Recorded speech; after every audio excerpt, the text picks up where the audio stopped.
تو مجھے خوشی یہ ہوتی ہے کہ جو ہم کہتے جا رہے تھے کہ پاکستان پچھلے 2 سال میں جس طرح کی ترقی کر رہا تھا، جس طرح کی اس کی جو گروتھ ریٹ ہے، یعنی جو یہ ثابت کرتا ہے کہ ملک میں کس طرح ملک کی دولت کتنی بڑھی جا رہی ہے، تو مجھے بڑی خوشی ہوتی ہے کہتے ہوئے کہ 2004-05 جب کہ مشرف کے دور میں بہت زیادہ باہر سے پیسہ آ رہا تھا، یاد رکھیں ہم ان کی جنگ لڑ رہے تھے اور اس وقت بڑا پیسہ پاکستان میں آ رہا تھا. یہ اس دور سب سے 2 سال وہ گزرے ہیں جب سب سے زیادہ ترقی ہوئی ہے. تو ہماری اکنامک سروے کہتی ہے کہ 5.74 ہمارے تیسرے سال میں اکنامک ہماری جو جی ڈی پی ہے، جو سالانہ دولت ہے، اس میں اضافہ ہوا، اور یہ آخری سال 5.97 پہ ہماری دولت میں اضافہ ہوا. پھر سے میں یہ کہہ دوں، یہ 2004-05 کے بعد سب سے وہ 2 ایسے سال ہیں جدھر سب سے زیادہ ہماری آمدنی میں اضافہ ہوا ہے، ہمارے آخری 2 سال. دوسری چیز یہ بڑی آپ کے لیے کہ ملک ترقی کیسے کرتا ہے. ملک ترقی تب کرتا ہے جب اس کے پاس پیسہ آتا ہے، جب اس کے پاس پیسہ آتا ہے خرچ کرنے کے لیے. تو پاکستان کی تاریخ میں سب سے زیادہ یہ اکنامک جو ہماری سروے کے فگرز کے مطابق ہمارا جو ریونیوز میں ٹیکس میں اضافہ ہوا وہ 6.1 ٹریلین یعنی 6,100 ارب روپیہ ہم نے ٹیکس اکٹھا کیا. پھر ہماری ایکسپورٹس جو تھی، دوسری طرح ملک میں اصل تو تب ملک کی دولت میں اضافہ ہوتا ہے جب اس کی ایکسپورٹس بڑھتی ہیں.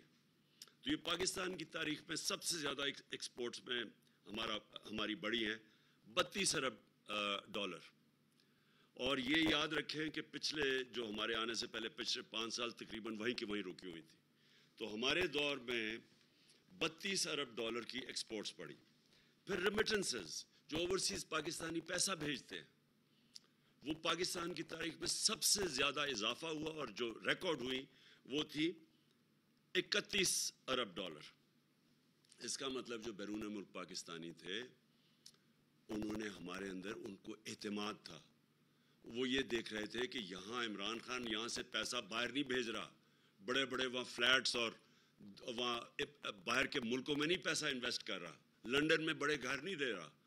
تو انہوں نے اس کے ہمارے پہ اعتماد رکھتے ہوئے ریکارڈ ریمیٹنسز بھیجی ہیں پاکستان کی تاریخ میں، جس کی وجہ سے ہمارا یہ جو گروتھ ریٹ جو میں اوپر بتایا کہ تقریباً 6% ہماری دولت میں اضافہ ہوا. تو وہ اس میں بہت بڑا ہاتھ یہ اوورسیز پاکستانیز کا تھا. پھر جدھر 60% پاکستانی دیہات میں رہتے ہیں، تو یہ بھی پچھلے دور کے مطابق تقریباً دگنی ہماری جو زرعی پیداوار تھی وہ دگنی بڑھی ہے. ہمارا جو اکنامک سروے کے مطابق 4.4% ہماری ایگریکلچر میں اضافہ ہوا، یعنی گروتھ ریٹ ہوئی ہے.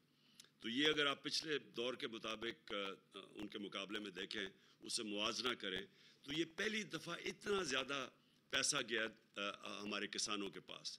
کبھی پچھلے 10-15 سال میں کسانوں کے پاس اتنا پیسہ نہیں آیا. اور اس کی بہت بڑی وجہ کہ ہم نے جو انسینٹیوز دیے، ہم نے جو یہ جو شوگر مافیا تھا یہ پیسے نہیں دیتا تھا کسانوں کو، وقت پہ پیسہ دلوایا اور پوری قیمت دلوائی. پہلے کٹوتی ہوتی تھی، پورا پیسہ نہیں پہنچتا تھا، قانون بنائے، ان کو ٹائم پہ پیسہ دلوایا. جب کسان کے پاس پیسہ آیا اس نے اپنے زمینوں پہ لگایا. اس کی وجہ سے ریکارڈ 2 سال ریکارڈ ہماری فصلوں میں بمپر کراپس ہوئی، پیداوار بڑی، ریکارڈ پیداوار ہوئی. پھر انڈسٹری، یہ جو گروتھ ریٹ بڑھی ہے اس میں بہت بڑا ہاتھ انڈسٹری کا ہے. انڈسٹری ہماری بڑی 7.2% پہ. اور جو لارج سکیل مینوفیکچرنگ ہے جس میں دولت میں بھی زیادہ اضافہ ملک میں ہوتا ہے اور جس جو روزگار بھی دیتا ہے، وہ لارج سکیل مینوفیکچر 10.4% اس پہ گروتھ ریٹ ہوئی. اور یہ بڑی دیر کے بعد انڈسٹری ہماری ریوائیو ہوئی. آپ کو پتہ ہونا چاہیے کہ جب ہم آئے تھے تو فیصل آباد میں ٹیکسٹائل انڈسٹری بند ہو رہی تھی. اپنی فیکٹریوں کو وہ ریل اسٹیٹ ہاؤسنگ پروجیکٹس بنا رہے تھے جب ہم آئے تھے، اور ٹیکسٹائل کی ریکارڈ ایکسپورٹس ہوئی. پھر جو سروسز سیکٹر ہے اس میں 6.2% پہ اضافہ ہوا. اور جب کہتے ہیں کہ جنہوں نے بہت بڑے قرضے لے لیے، ملک کو قرضوں میں ڈبو دیا، یہ میں آپ کو اب فگرز بتاتا ہوں کہ ہمارا جو debt G D P ratio ہے، جو نون لیگ چھوڑ کے گئی تھی 64% پہ، 64% پہ، وہی ہم نے مینٹین کیا. اور یہ یاد رکھیں کہ ہمیں جب ہماری انہوں نے جو قرضے لیے ہوئے تھے اس بیرونی قرضوں کے اوپر سود دینا پڑتا تھا. ان کے زمانے میں آدھا یہ سال کا ڈالرز ان کا سود پہ واپس جاتا تھا ڈیٹ ریپیمنٹ پہ، ہمارا دگنا تھا. اس کے باوجود ہماری debt G D P ratio وہ چینج نہیں ہوئی، 64% پہ رہی ہے. پھر جو اس کی وجہ سے جو روزگار ہے، ورلڈ بینک کی سروے ہے کہ سارے بر صغیر میں جس میں سب سے زیادہ روزگار پیدا ہوا اور پچھلی گورنمنٹ سے زیادہ، وہ ہمارے دور میں تھا. یعنی بے روزگاری سب سے زیادہ جو کم بے روزگاری تھی وہ پاکستان میں تھی بنسبت سارے ہندوستان کے بر صغیر میں. پھر ہم نے ڈیمز شروع کی. 50 سال کے بعد پہلی دفعہ پاکستان میں ڈیمز، بڑی ڈیمز بنائی گئی. اور یہ میں سمجھتا ہوں اس ملک کی اتنی بڑی ضرورت تھی، یہ بہت پہلے بننی چاہیے تھی، کیونکہ 30 سال دو خاندانوں نے اس ملک پہ حکومت کی. یہ دونوں خاندان جو اکٹھے آج گورنمنٹ میں بیٹھے ہوئے ہیں، انہوں نے 30 سال ملک میں حکومت کی، کوئی بڑی ڈیم نہیں بنائی. اور اس کے آج جو آپ لوڈ شیڈنگ کی ایک بہت بڑی وجہ کیا ہے؟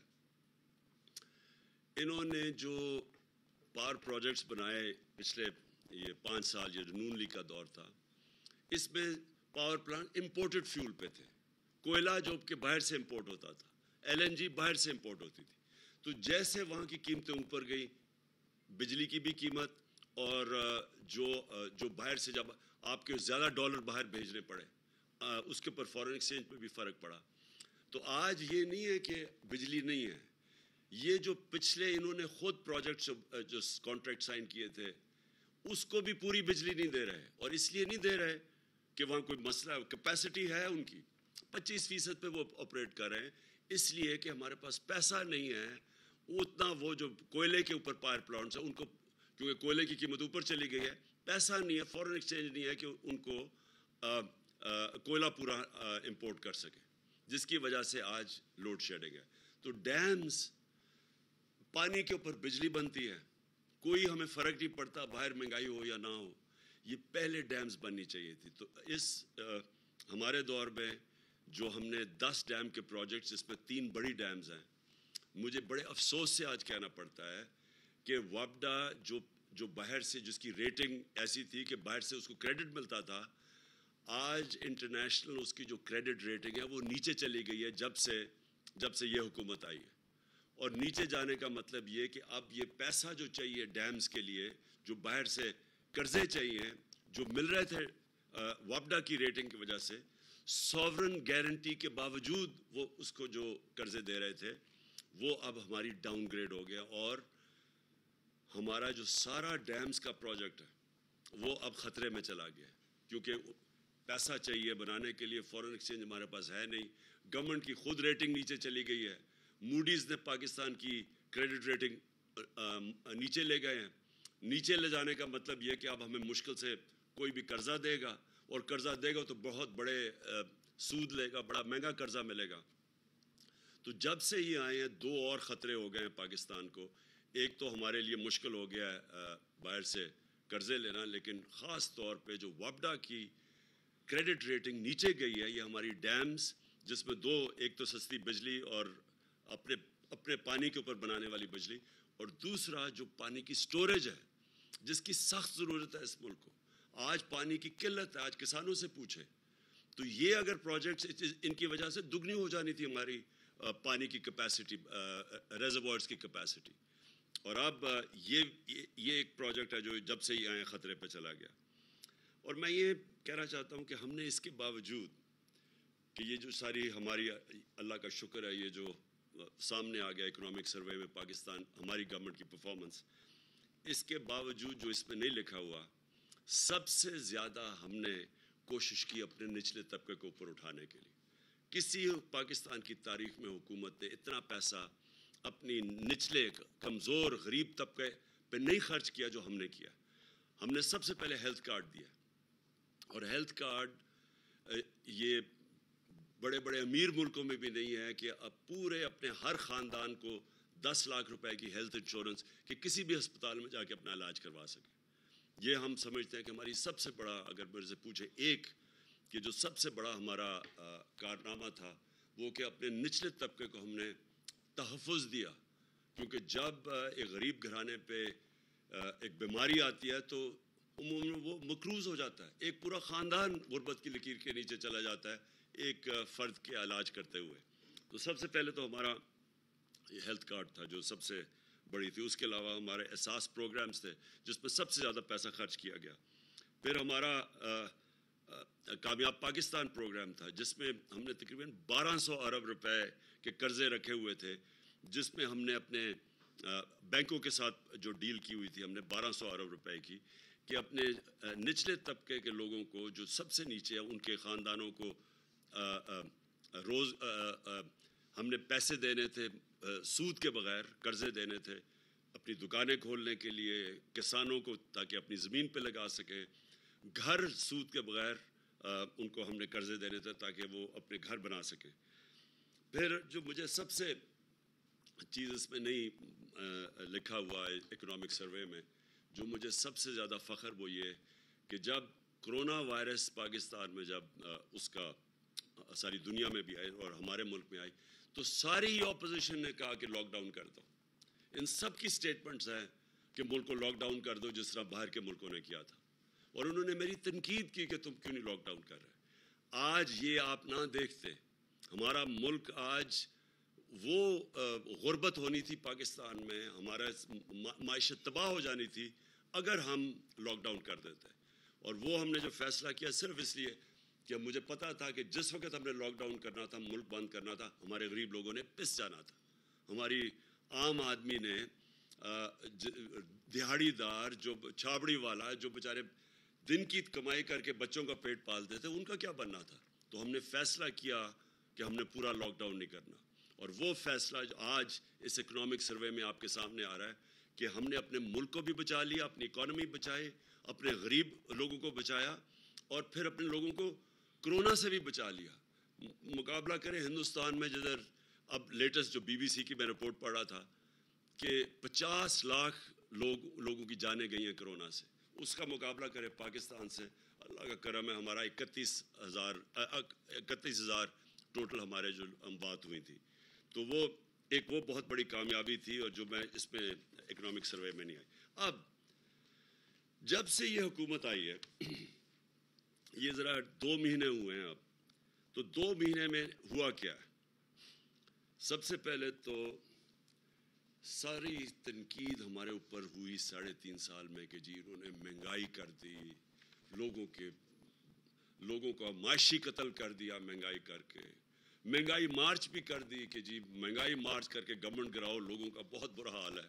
جو ٹی وی دیکھو, جو ان کے خاص ان کے صحافی تھے, اور میں دیکھ رہا ہوں کہ آج بڑی خاموشی ہے ان کے اندر, جو ان کے پیٹ صحافی تھے, وہ جا کے پبلک میں لے کے جا رہے ہیں مائک جی بتائیں آپ کا کیا حال ہے, اور وہ کہیں جی بڑا مہنگائی ہے, کدھر رہنے آپ پاکستان, اور ہمیں بڑا برا بھلا کہا گیا. تو جب یہ آئے تھے تو بڑی انہوں نے سازش اتنی بڑی کی, ملک میں کسی طرح اس گورنمنٹ کو گرایا جائے, تباہ کر رہی ہے. تو انہوں نے سب سے پہلے تو ان کو مہنگائی کم کرنی چاہیے تھی, لیکن انہوں نے کیا مہنگائی کم کی. ہمارے 3.5 سال میں جو پٹرول کی قیمت بڑھی 3.5 سال میں وہ 55 روپے لیٹر تھا, اور ڈیزل کی قیمت جو بڑھی وہ تقریباً 50 یا 51 روپے لیٹر تھا. انہوں نے آتے ساتھ ہی پچھلے 10 دنوں میں 60 روپے لیٹر پٹرول کی قیمت بڑھائی اور 60 روپے لیٹر ڈیزل کی قیمت بڑھائی. پھر ہمارے دور میں گیس دیکھیں گیس کی قیمت کتنی بڑھی, ان کے دور میں 45% انہوں نے گیس کی قیمت بڑھا دی. بجلی کی قیمت ₹10 یونٹ اوپر بڑھا دیا انہوں نے. ابھی جو لوگوں کو پتہ چلے گا کہ مہنگائی ہوتی کیا ہے. ہمارے دور میں یہ سمجھتا ہوں کہ دنیا میں تب پاکستان سب سے سستا ملک تھا, کیونکہ مہنگائی تو اب تو یہ بھی کہہ رہے ہیں نا کہ جی عالمی مہنگائی ہے, تو ہمارے دور میں بھی عالمی مہنگائی تھی, لیکن ہم نے IMF کا پریشر برداشت کیا. جب انہوں نے ہمیں کہا کہ پٹرول اور ڈیزل کی قیمت بڑھاؤ, تو ہم نے وہ بجائے بڑھانے کے ₹10 کم کر دی.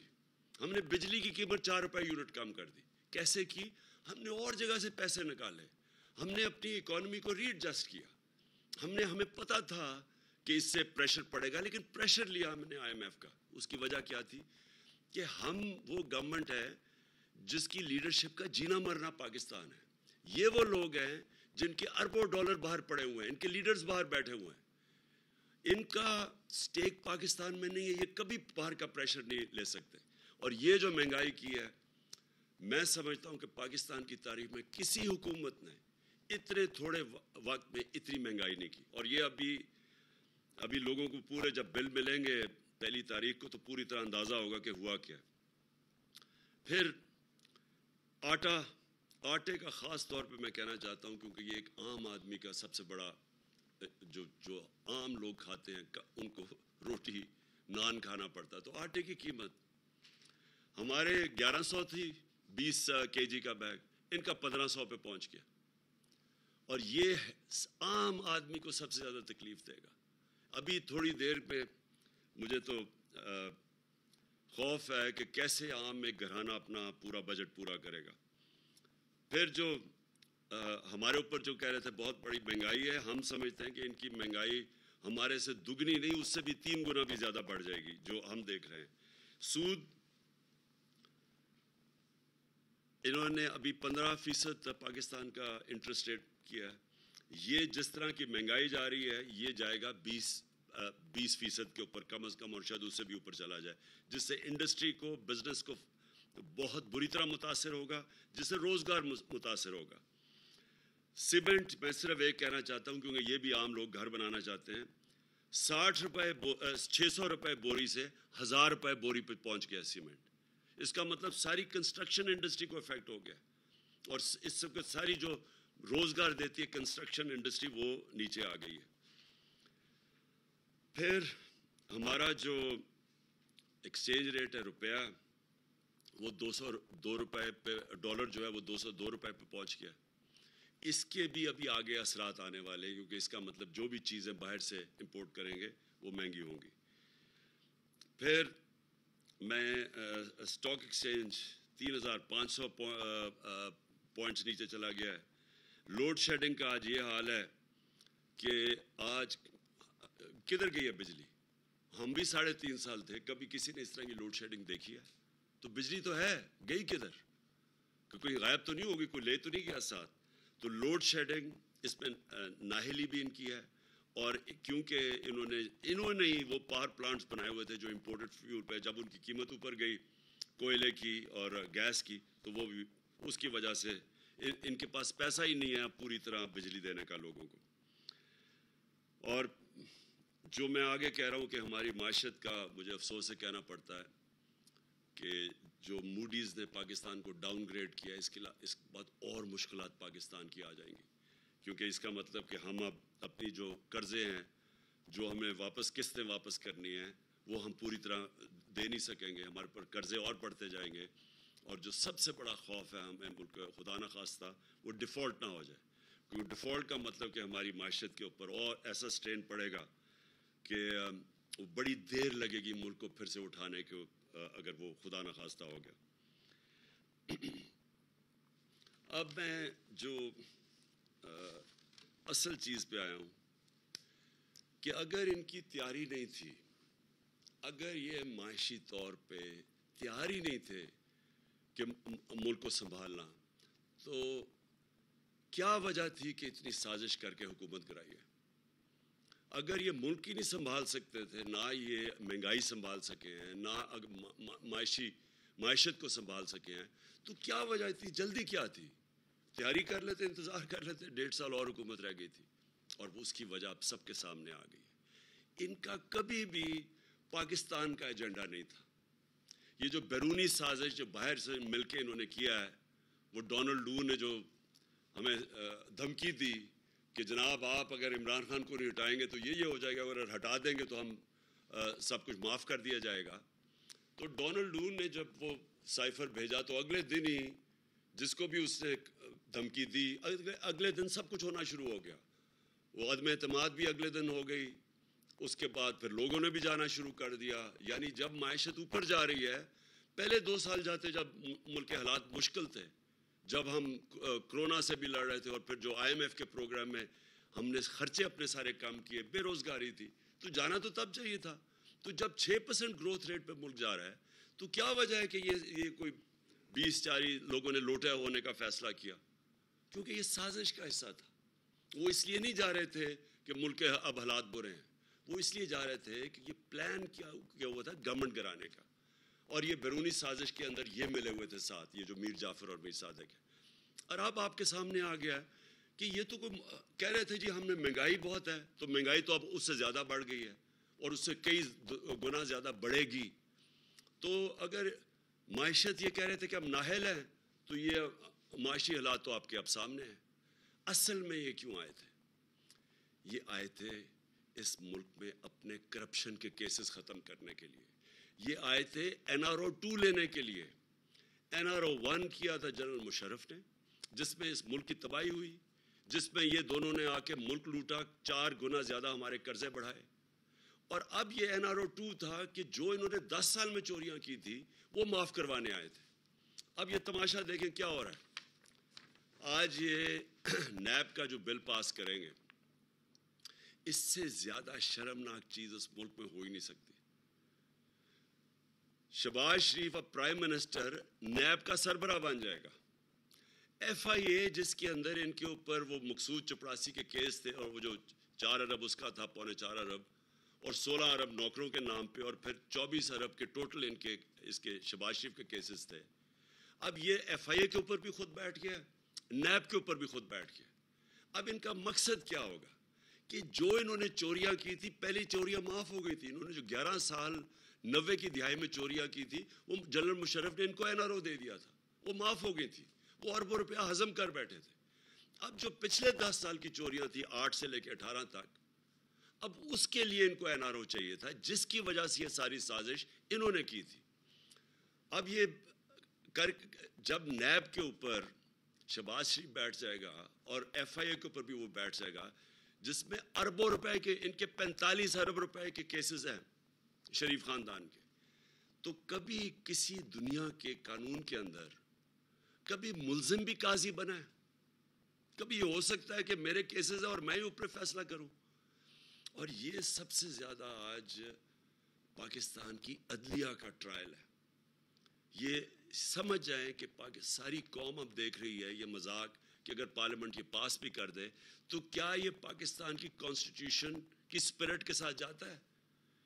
کسی بھی دنیا میں قانون میں یہ اجازت دیتے ہیں؟ کوئی قانون ایسا پاس کر سکتا ہے کہ میرے اوپر ہی کیس ہو اور میں ہی فیصلے کروں اوپر؟ اگر سہولت ان کو دینی ہے تو جو پاکستان میں جیل میں چھوٹی چھوٹی چوروں پہ لوگ بھرے ہوئے ہیں، ان کو بھی یہ سہولت دے دیں کہ وہ بھی اپنے اوپر بٹھا کے اور اپنے فیصلے کروا لیں. اور یہ جتنا بڑا، ایک تو چوری کا نقصان انہوں نے کیا ملک کا، لیکن جتنا بڑا اس سے پاکستان کو نقصان ہونے جا رہا ہے، اس کا آپ اندازہ ہی نہیں لگا سکتے. کیونکہ ہمیں پتہ ہے ان کے 10 سال میں جو چوری کیا، ہمیں کس طرح کا ایک ملک ملا تھا جس کا دیوالیہ نکلا ہوا تھا. ہمارے پاس 3 ہفتے کے صرف پیسے تھے فورن ایکسچینج، اپنے فورن لائبلٹیز کے لیے. مجھے پتہ ہے کہ مجھے کتنی ہمیں شرمندگی اٹھانی پڑی جب جانا پڑا اپنے دوست ملکوں کے پاس اور ہاتھ پھیلا کے کہ جی ہمیں پیسے دے دیں نہیں تو ہمارے ملک کا دیوالیہ نکل جائے گا. اور پھر ہم نے کیسے ملک کو اس میں سے نکالا. اور اللہ کا کرم ہے کہ یہ جو اکنامک سروے میں پاکستان کی پرفارمنس آ رہی ہے، یہ تو اب ہم نے تو نہیں اناؤنس کر رہے ہیں نا، یہ ان کے دور میں پرفارمنس ہماری اناؤنس یہ کر رہے ہیں اکنامک سروے میں. تو پھر یہ جو انہوں نے تباہی کی اپنے 10 سالوں میں، اب کیا ہے ان کو ساری قوم دیکھے گی اور یہ ساری چیزوں سے یہ بچ جائیں گے اور ان کو معافی دے دی جائے گی، جبکہ غریب لوگ جیلوں میں رہیں گے. میں آج اپنی قوم کے سامنے یہ کہنا چاہتا ہوں کہ دیکھیں یہ ہمارے لیے ایک فیصلہ کن وقت ہے. یہ کامیاب ہو گئے. یہ پہلے تو انہوں نے نیب ختم, آج سمجھ لینا نیب ختم, یہ سمجھ لیں کہ ایف آئی اے ختم.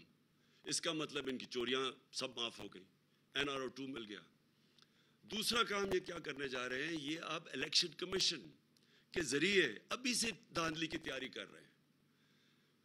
پہلے تو انہوں نے سب نے مل کے, اور وہ جو الیکشن کمیشن ہے ای وی ایم مشینز پہ ڈیلے کرتے گئے, کیونکہ اگر ای وی ایم مشین آ جاتی جو سارے دھاندلی کرنے کے طریقے وہ ختم ہو جانے تھے. جیسے ہی الیکشن ختم ہوتا ہے بٹن دباؤ رزلٹ آ جانا تھا. انہوں نے وہ ہونے نہیں دیا, اور جو ساری دھاندلی ہوتی ہے وہ جیسی الیکشن پولنگ ختم ہوتی ہے اور رزلٹ اناؤنس ہونے کے بیچ میں ساری طریقے ہوتے ہیں دھاندلی کرنے کے. تو پہلے تو وہ نہیں آنے دیا. پھر اوورسیز پاکستانی, ان کے لیے انہوں نے قانون, ان کو ووٹنگ ان کا حق لے لیا. پہلی چیز کہ وہ لوگ جو سب سے بڑا اثاثہ ہے اس ملک کا, بیرون ملک پاکستانی, جو یہاں ابھی آپ کو میں نے بتایا 31 ارب ڈالر جنہوں نے بھیجا اس ملک کو.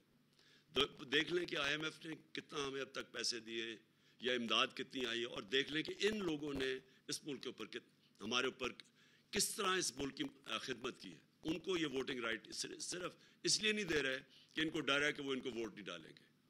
تو اور دھاندلی کی تیاری ہو رہی ہے, وہ ہم پوری حلقہ بندیوں کے اندر ہمیں نظر آ رہی ہیں چیزیں. ہم پورا بھی اس پہ بھی عدالت میں جائیں گے کہ کس طرح انہوں نے لوگوں کی ووٹ ادھر ادھر کی ہے, کس طرح انہوں نے مینیج کیا, اور ابھی سے تیاری کر رہے ہیں دھاندلی کی. کیونکہ یہ کبھی بھی دھاندلی کے بغیر یہ جیت نہیں سکتے, کیونکہ ان کے پبلک کے اندر تو نکل نہیں سکتے یہ. آپ جس طرح انہوں نے سازش کر کے اور اب جو لوگوں کی کمر توڑی ہے مہنگائی کے ذریعے, تو اس لیے اب یہ کریں گے کیا, انہوں نے سب سے پہلے اپنے کیسز ختم, اس کے بعد الیکشن کو کیسے انہوں نے دھاندلی کے ذریعے جیتنا ہے, اور تیسری چیز انہوں نے کیسے خوف پھیلانا ہے لوگوں کے. جس طرح انہوں نے ایک پرامن احتجاج کے اوپر جو ظلم کیا ہے پاکستان کی تاریخ میں, شاید کسی مارشل لاء میں ایسا ہوا ہو. کسی جمہوریت کے اندر میں نے اس طرح کا پولیس کو ظلم نہیں کرتے دیکھا جو انہوں نے کیا ہمارے لوگوں کے اوپر.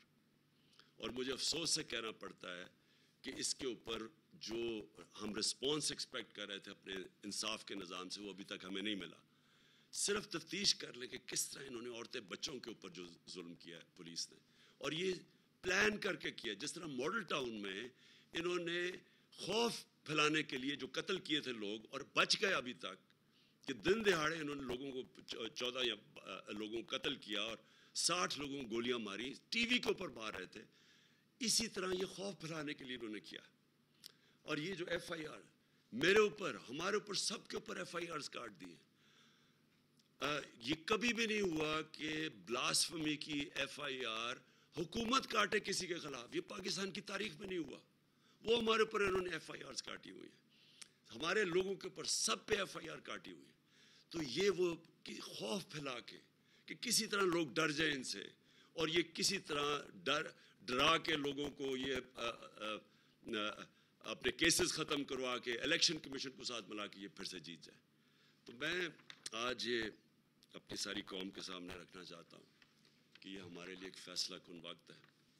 ہمارے سامنے ایف آئی اے کو جو انہوں نے کیا ہے, میں وہ ایف آئی اے کے جو ڈاکٹر رضوان جو ان کے کیس کی تفتیش کر رہے تھے, ہارٹ اٹیک سے وہ مر گئے, کوئی ان کی ہسٹری نہیں تھی ہارٹ ڈیزیز کی. پھر ایک اصغر تھے, وہ بھی تفتیش کر رہے تھے ایف آئی اے کے ان کے کیسز کے اوپر, اس کو ہارٹ اٹیک ہو گیا. اب آج ہم سنتے ہیں کہ مقصود چپڑاسی, جس کے اکاؤنٹ میں انہوں نے 4.25 ارب روپیہ 375 کروڑ روپیہ اس کے اکاؤنٹ میں ڈالا تھا, اور اس کو باہر بھگایا ہوا تھا دبئی, آج پتہ چلا وہ دبئی میں ہارٹ اٹیک سے مر گیا. میں یہ سمجھتا ہوں کہ ان سب کے اوپر تفتیش ہونی چاہیے. یہ ہو ہی نہیں سکتا کہ ان کے جب بھی کوئی کیسز ہوں, یا وہ ایل ڈی اے میں آگ لگ جاتی ہے ان کے ریکارڈز کے اندر. ہمارے دور میں کیوں نہیں کسی آگ لگی, کئی ریکارڈز جلے ہیں, ان کی کتنی دفعہ ریکارڈز جلے ہیں. یہ پورا مافیا اسٹائل ان کا آپریشن ہے. خوف پھیلاتے ہیں, لوگوں کو ڈراتے ہیں, پھر خریدتے ہیں یا ڈراتے ہیں. اس کے اوپر پوری تفتیش ہونی چاہیے کہ یہ مقصود چپڑاسی بھی ہارٹ اٹیک سے گیا, اور یہ دو بھی. اور پھر ایک ایف آئی اے کے نیب کے نیب کی آج میں صبح اخبار میں پڑھ رہا ہوں کہ نیب کے جو تفتیش کر رہا ہے ایک آفیسر جو تفتیش کر رہا ہے پنڈی میں آصف زرداری کے کیسز، اس کو اس کے گھر پہ چھاپا پڑا ہے، اس کا دروازہ توڑ کے اندر لوگ گھسے ہیں اور وہ کوئی چیزیں ڈھونڈ رہے تھے، اور وہ آج خبر آئی ہے. تو جب آفیسرز ہی نہیں، کون ان کے خلاف بولے گا؟ اب جب یہ اوپر بیٹھ گئے ہیں تو ان کو تو سارا ایک مافیا کنٹرول ہو گیا. تو میں آج آخر میں یہ بات کرنا چاہتا ہوں